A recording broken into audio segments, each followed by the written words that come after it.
Hello. So this might be a quick video. Not much to say. I don't think I'm probably going to be rolling. Game week 19. Here's the team. I'm just going to babble out some thoughts, but I don't think I've got a huge amount to say. Think I'm rolling. There's the team. Let's have a look. I mean, last game week I did quite well. So 76 points into the top 10k. Still feels surreal, but loving it. Very good. Still don't feel like I've been doing that great. It's just like I get like it's just the odd peripheral pick that kind of comes through that just seems to keep chipping away. Everyone's got Palmer, everyone captains Salah now. I brought Isaac in. I'm glad I did now. Did him for Pedro and brought him in for Pedro, and I'm glad that one went off, came off.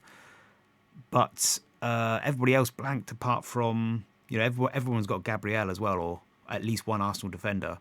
So it's kind of Sales and Gordon, and then a second Arsenal defender that's kind of just tipping me over the edge, I think. So that worked out that game week. But and my luck is back in, it looks like, which is good.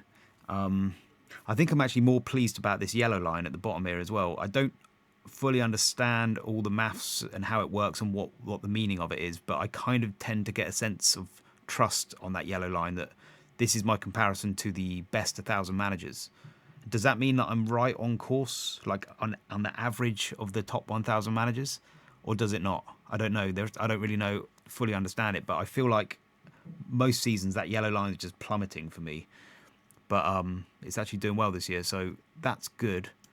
I wish I understood it more, that line, because I'm kind of thinking, well, wouldn't it have interpreted Jesus and Jota as bad picks? I would have thought their model would have picked that up as a bad thing, and I was expecting that yellow line to go down because they're quite risky. Maybe, I don't know. But team looks all right. The only thing I'm a little bit nervous about Jota and Jesus now. Jota, it was a bit of a risk. I've got a slight feeling of, when you've had like a drunken night out and then you wake up the next day and you think, what have I just done? I kind of look back and think maybe they were a little bit impulsive. It was Christmas. His name's Jesus. And I was just like, let's get him in. Jota against Leicester.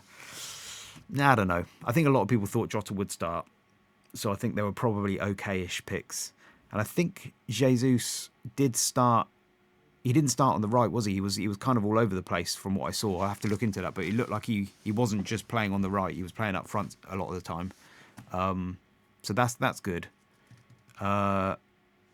And he did get a goal disallowed that was quite a nice finish.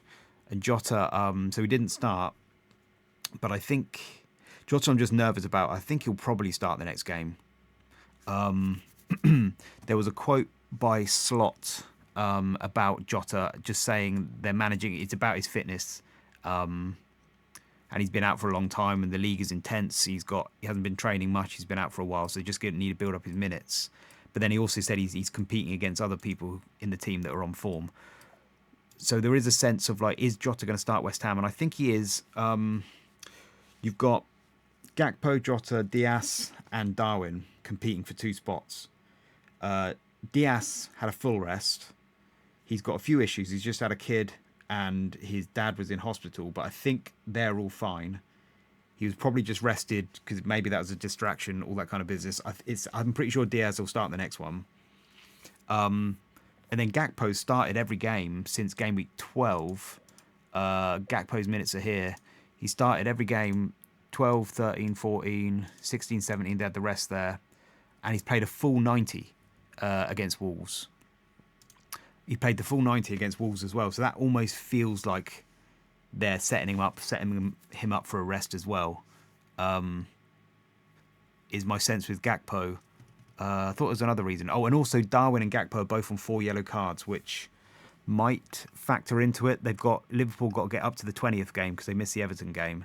So they've got West Ham and Man United before their yellow card suspension rules get extended to 10. But they Slot might want to have the full all of his players available for selection for that Man United game. So Gakpo and Darwin might be rested. So I think it looks like Gakpo's going to be rested. Darwin will start, and then Diaz will start, and then it's just going to be out of Jota and Darwin for that front 9 spot, probably, I think. and it's a question of how crap is Darwin, and I don't know. I hear Liverpool fans saying that he's not good enough, so they want Jota to start, but I think that's the question. And with Darwin on 4 yellows as well, I think Jota's going to start, so I'm probably going to wing it and just play him. So that's what I'm going to do there. And Jesus, I am probably going to play as well.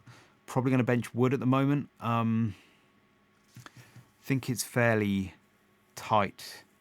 But I think I'll bench Wood. My model had Jesus really low, like lower than everybody. But I think that's because his rate of getting yellow cards was so high, it was skewing the data. Because he's had 4 yellow cards as well, but he got all of his yellow cards at about 5-minute cameos or something. He played 5 minutes there, got a yellow. 3 minutes there, got a yellow. 5 minutes there, got a yellow. So it was like skewing all his data, and giving him a worse than normal score. So I think he's all right still. I'm gonna have to use my intuition for Jesus. I also think Man United, I'm still got this sneaky suspicion that they're not as bad a defence as people think, but this is just purely based on XGC numbers, XGA numbers. They're still quite good, 1.15 over the last 6. They only conceded 0.6 against Wolves, even though they conceded, 2 goals? Was it 3 goals against Bournemouth, but 1.9 XGA there. They're averaging quite good XGA numbers over the last 6. 6 clean sheets, not conceded that many goals. So I don't know whether they're just having bad luck. But I've heard some people talk about this could be a really good fixture for Isaac, because he's maybe even captaining him, because Man United's defence is rubbish. But I don't know if it is rubbish. I'm a bit wary of that. But then at the same time, Newcastle are playing very well. What's their XG like? It's pretty good. And in the last few games, they've been scoring loads. What was it? 4-0 against Leicester, 4-0 against Ipswich, 3-0 against Aston Villa. So that looks like a good. Maybe it'll be all right. If we have a quick look at that, actually, 19. Look at the forwards. So this is going to take into account the XG of Newcastle and the defence of Man United. So it actually makes it an average fixture when you consider that it's away to Man United, and this is based on form. Newcastle good at XG form, but Man United's XGA is quite good form-wise as well. So maybe it's only an average fixture. So yeah, team to target is Crystal Palace at the moment. Maybe Chelsea at Ipswich. Anyway, I'm going to play them both. I think it's Wood versus Everton is the trickiest one. He's fairly low down on the model. Nottingham Forest right down here. Everton good defence. Nottingham Forest don't cook up much XG, so I think that's how I'll do it. I'll have a decision to make about Lewis or Mikalenko. My model has Timber, Lewis, and Mikalenko all like really neck and neck. Gabriel and Trent are a bit further ahead of everybody else, so I'll play them too. But those 3 are all neck and neck. You know, Brentford at home are quite good, aren't they? Well, that's the narrative at least. I think they're relatively good. They could get a goal there. Do I want to go double Arsenal, or do I want to spread my bets and play it a bit safer? If we get a leak that Lewis is starting, I could have a punt on Lewis, but like Man City have been so awful. I'm not sure about that. If I'm benching Wood, maybe I don't feel bad about playing Mikalenko. Don't know. That could be a choice I'll have to make tomorrow. It's coming up quick deadline, isn't it? 1 o'clock tomorrow. So that's a tricky one.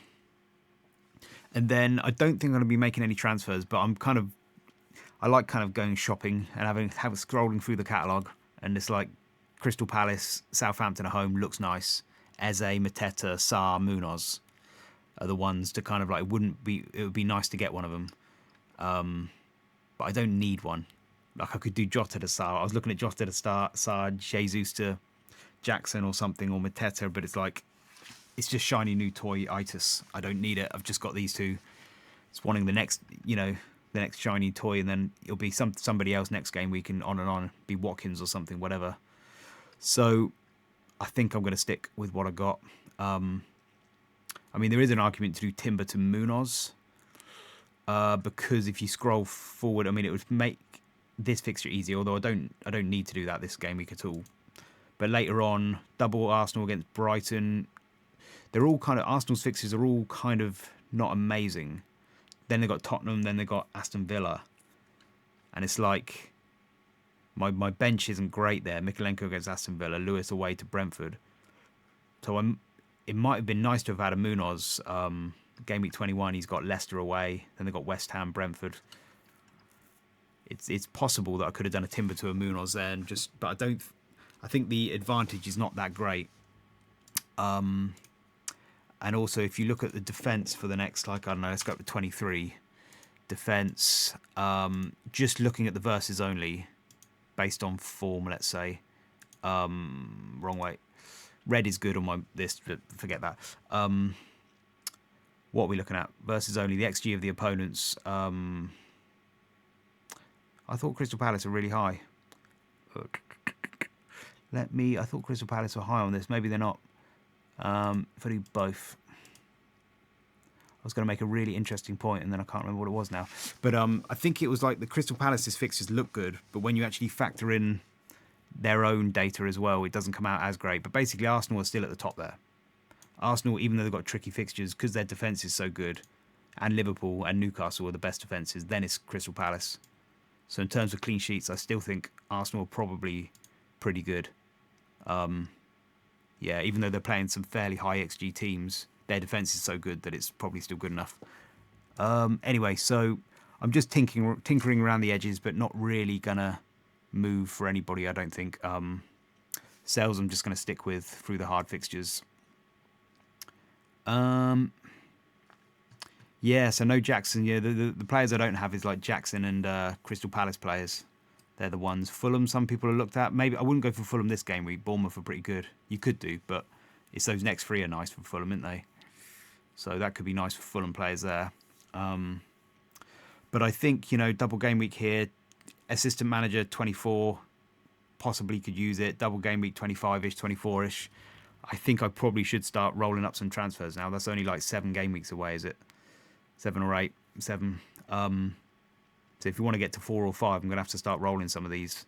So I think that's the plan. So yeah, I'm waffling. I'm probably going to do nothing.